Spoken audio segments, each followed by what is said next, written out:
Hai hai hai, balik lagi sama aku di Narara, Narasi Ira.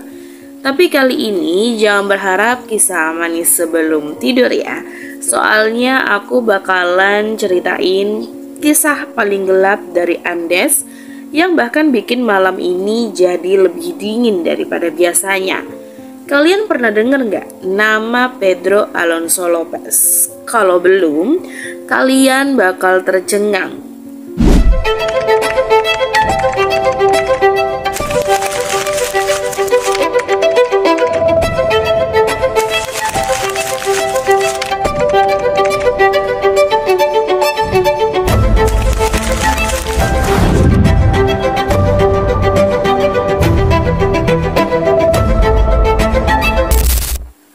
Bagaimana tidak? Pedro bukan nama biasa. Dia bukan sekedar tokoh dalam cerita fiksi. Dia nyata, dia pernah hidup, pernah berjalan di antara kita, dan pernah menghilangkan ratusan nyawa gadis-gadis kecil yang bahkan belum sempat melihat dunia sepenuhnya. Tapi, yang bikin kisah ini makin kelam adalah kenyataan kalau dia sempat dibebaskan. Dan hingga sekarang belum ada yang tahu di mana dia berada. Masihkah dia hidup? Atau sudah? Siapa tahu dia ada di kota kamu sekarang. Pedro Alonso Lopez lahir pada tanggal 8 Oktober 1948 di Santa Isabel, Kolombia. Bukan dari keluarga penuh cinta, tapi dari rahim seorang perempuan yang bekerja sebagai pekerja malam. Ibunya melahirkan 13 anak dari berbagai pria. Pedro adalah anak ketujuh. Dari kecil, dia sudah akrab dengan kekerasan dan juga pelecehan. Gak ada dongeng sebelum tidur. Yang ada cuma jeritan, teriakan, dan malam-malam penuh trauma. Pada umur 8 tahun, Pedro kedapatan menyentuh saudarinya sendiri. Sang ibu tanpa berpikir panjang mengusirnya keluar dari rumah. Bayangkan, anak umur segitu harus bertahan hidup sendiri di jalanan Bogota. Di sanalah dia bertemu dengan laki-laki dewasa yang awalnya tampak seperti pahlawan, tapi malah menjadi iblis lain. Pedro dilecehkan, disiksa, dan kehilangan arah hidup. Bayangkan, anak sekecil itu tidur di trotoar, gak tahu besok bisa makan atau enggak.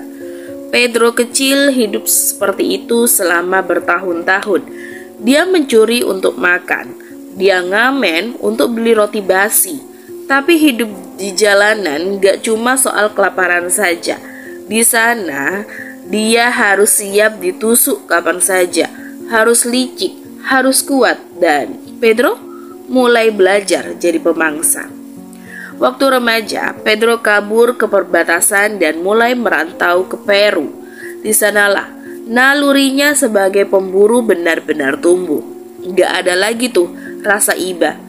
Dia mulai mengincar anak-anak perempuan yang ada di pasar, yang sendirian, yang orang tuanya sibuk jualan, yang gak dijagain. Dia ngajak mereka ngobrol, pura-pura baik, pura-pura mau bantuin cari boneka. Korban pertamanya, gak ada yang tahu persis itu siapa. Tapi yang jelas, setelah pertama kali menculik dan menghilangkan seorang gadis di kota Ayacucho, rasa bersalah itu gak muncul. Yang muncul justru kepuasan. Kepuasan yang kelak akan dia kejar terus kemanapun dia pergi. Di Peru, Pedro mengaku pernah menghilangkan lebih dari 100 anak. Tapi anehnya, kasus-kasus itu jarang diusut. Mungkin karena sebagian besar korbannya adalah anak dari suku pribumi yang dianggap tidak penting oleh pihak berwenang. Bahkan, banyak keluarga korban yang tidak melapor ke polisi dan mereka hanya pasrah.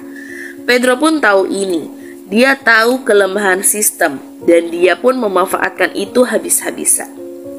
Suatu malam, dia tertangkap warga waktu mencoba menculik anak dari keluarga suku lokal. Warga yang marah gak main-main, mereka ikat Pedro, pukulin dia, dan siap menguburnya hidup-hidup. Tapi nasib berkata lain. Seorang misionaris datang dan menyelamatkan Pedro. Iya, dia menyelamatkan sang monster dari amukan massa.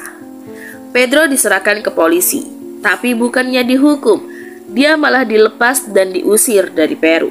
Bayangkan ya, seandainya waktu itu warga lanjut nimbun Pedro pakai cangkul dan batu, mungkin ratusan nyawa bisa terselamatkan. Tapi kenyataan gak semudah itu. Setelah terusir dari Peru, Pedro gak berubah. Dia malah semakin percaya diri.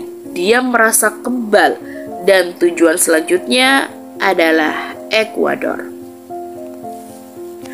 Tahun 1978, Pedro mulai beroperasi di Ekuador. Kota Ambato jadi salah satu lokasi paling kelam. Dalam kurun waktu 2 tahun saja, lebih dari 100 anak perempuan hilang tanpa jejak. Rakyat mulai resah, polisi mulai panik, tapi Pedro tetap licin. Dia tahu kapan dia harus bergerak dan kapan dia harus menghilang.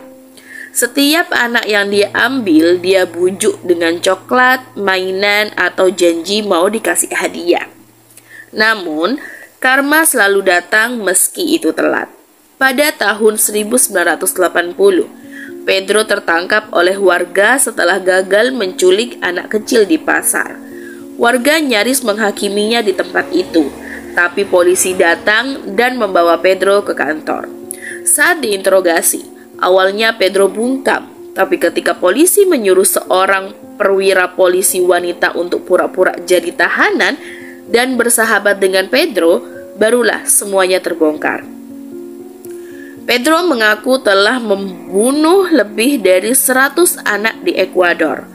Tapi itu baru awal. Polisi kaget, lalu Pedro mengajak mereka ke lokasi-lokasi penguburan massal. Dan benar saja, mayat-mayat kecil ditemukan dikubur berjajar dengan rapi. Pedro akhirnya dijatuhi hukuman. Bukan hukuman mati, tapi hanya 16 tahun penjara. Karena sistem hukum di Ekuador saat itu, hukuman maksimal adalah 16 tahun, bahkan untuk kasus seberat itu. Pedro ketawa puas karena dia tahu 16 tahun gak sebanding dengan semua yang sudah pernah dia lakukan. Kamu pikir monster seperti Pedro bakalan menderita di balik jeruji besi? Sayangnya tidak seperti itu. Meski sempat jadi sasaran kebencian para napi lain, Pedro dengan cepat belajar bagaimana caranya bertahan. Dia manipulatif, dia itu licik, bahkan beberapa napi justru takut padanya. Selama di penjara, Pedro malah semakin tenang. Dia rutin menulis, membaca buku, bahkan sempat wawancara dengan wartawan. Dalam sebuah wawancara, dia dengan bangganya menyebut jumlah korbannya, lebih dari 300 anak di 3 negara. Sambil senyum dia bilang, "Saya memberikan mereka cinta, tak pernah kekerasan." Kalimat itu bikin darah beku. Bayangin, orang yang melakukan kegilaan segelap itu justru merasa bangga. Dia percaya dirinya bukanlah penjahat. Dia merasa seperti penyelamat yang membebaskan anak-anak dari dunia yang kejam. Tahun-tahun pun berjalan. Di luar penjara, dunia mulai melupakan Pedro. Tapi waktu bebasnya semakin dekat. Banyak yang protes, banyak yang takut, tapi hukum tetaplah hukum. Pada tahun 1994, Pedro dibebaskan dari penjara Ekuador karena masa tahanannya sudah selesai. Tapi karena statusnya sebagai orang Kolombia, dia dideportasi balik ke negaranya. Gak lama, pihak berwenang Kolombia langsung nangkep dia karena kasus lama. Pedro dimasukkan ke rumah sakit jiwa selama beberapa tahun. Tapi setelah dinyatakan stabil, dia pun dibebaskan. Bebas, tanpa pengawasan, tanpa pelacakan, dan sejak tahun 1998 Pedro pun menghilang. Sampai hari ini nggak ada yang tahu di mana dia berada. Ada yang bilang dia sudah meninggal, ada yang masih percaya dia balik ke pegunungan, dan yang paling menyeramkan adalah ada yang percaya dia mungkin masih berburu dengan wajah baru, nama baru, dan korban baru. Kalian masih di sana kan? Pegang selimut kalian erat-erat karena sekarang kita akan masuk ke dalam bagian yang bikin merinding dari kisah ini. Hilangnya Pedro Alonso Lopez. Setelah dibebaskan dari rumah sakit jiwa di Kolombia pada tahun 1998, Pedro lenyap. Bukan kabur, tapi dilepaskan. Dengan tangan bebas, dia bisa berjalan keluar. Dan gak pernah terlihat lagi. Gak ada sidik jari di sistem imigrasi. Gak ada paspor yang dipantau. Bahkan polisi internasional, Interpol, gak bisa ngelacak keberadaannya. Ada yang bilang Pedro mengubah identitasnya, ganti nama, ganti penampilan, pindah ke negara lain, atau tinggal di desa kecil yang jauh dari radar pemerintah. Tapi pertanyaannya, kalau dia benar-benar berubah, apakah dia akan berhenti? Beberapa kasus penculikan anak di wilayah Kolombia, Venezuela, bahkan hingga Brazil sempat dikaitkan dengan Pedro. Pola yang mirip, usia korban yang sama, cara menghilang yang sama, tapi tanpa bukti yang pasti, semua hanya spekulasi. Beberapa pihak meyakini Pedro sebenarnya sudah tiada. Tapi kalau benar begitu, kenapa nggak ada satupun catatan kematian? Kenapa nggak ada keluarga atau pihak berwenang yang mengumumkannya? Kasus Pedro menjadi salah satu titik lemah dalam sejarah hukum kriminal dunia. Dia membunuh ratusan anak dan dibebaskan. Dunia dibuat trauma. Banyak negara yang memperketat hukum mereka setelah itu. Tapi tetap saja, luka yang ditinggalkan tidak bisa dihapus. Orang tua korban masih menyimpan boneka, sepatu kecil, dan foto terakhir anak-anak mereka. Mereka nggak tahu kapan anaknya hilang atau bahkan siapa yang melakukannya, sampai polisi tunjukkan tempat pemakaman massal itu. Dan yang paling nyesek, sebagian besar korban Pedro adalah anak-anak miskin, anak-anak dari pelosok yang nggak punya suara, nggak ada berita di TV. Gak ada demo besar-besaran, cuma tangisan seorang ibu di pojok rumah reotnya dan berharap anaknya masih bisa hidup. Sampai sekarang, Pedro Alonso Lopez masuk ke dalam daftar buronan paling berbahaya di dunia. Tapi nama itu kini tinggal legenda hitam saja. Apakah dia benar-benar menghilang atau sedang menatap kita dari kejauhan, mendengarkan narasi ini sambil tersenyum? Kamu percaya keadilan itu selalu datang? Atau kadang dunia ini memang gak adil? Sekarang kita akan bahas sesuatu yang lebih dalam. Kamu pasti bertanya-tanya, kok bisa sih seseorang kayak Pedro itu jadi segelap itu? Mari kita kulik dari sisi psikologisnya. Bukan untuk membenarkan, tapi untuk memahami saja. Pedro Alonso Lopez tumbuh dalam lingkungan yang penuh dengan trauma, kekerasan, dan penolakan sejak dini. Dia dibuang oleh ibunya sendiri di usia 8 tahun, lalu dilecehkan di jalanan. Itu bukan sekedar luka fisik, tapi juga luka batin yang dalam.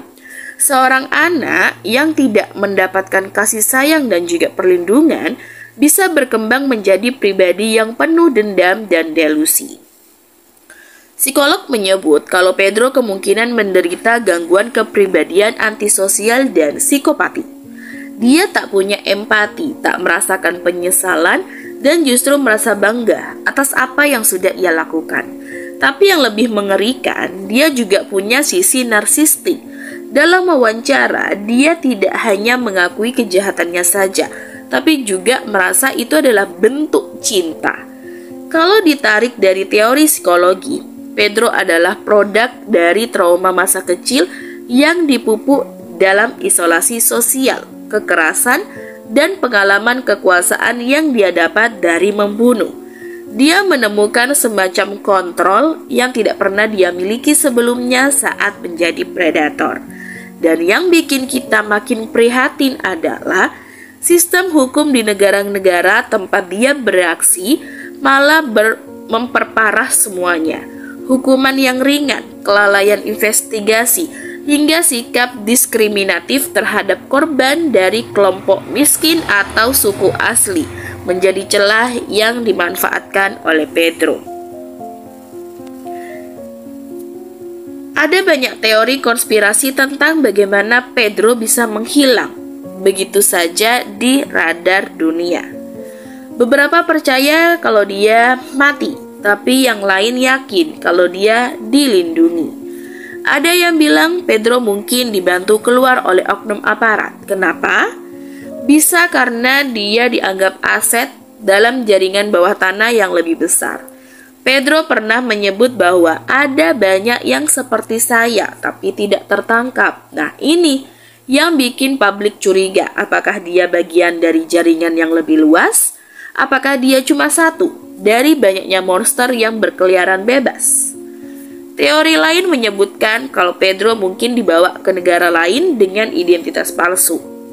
Dengan minimnya sistem pencatatan digital di era 90-an, apalagi di negara berkembang, mungkin banget seseorang ganti nama dan hidup lagi dari nol. Dan ya, ada juga teori yang lebih serem, bahwa Pedro nggak pernah benar-benar berhenti, bahwa dia terus memburu, tapi sekarang dengan teknik dan taktik yang lebih halus. Mungkin di balik wajah tua seorang kakek-kakek, atau antara guru relawan yang mendekati anak-anak di desa terpencil.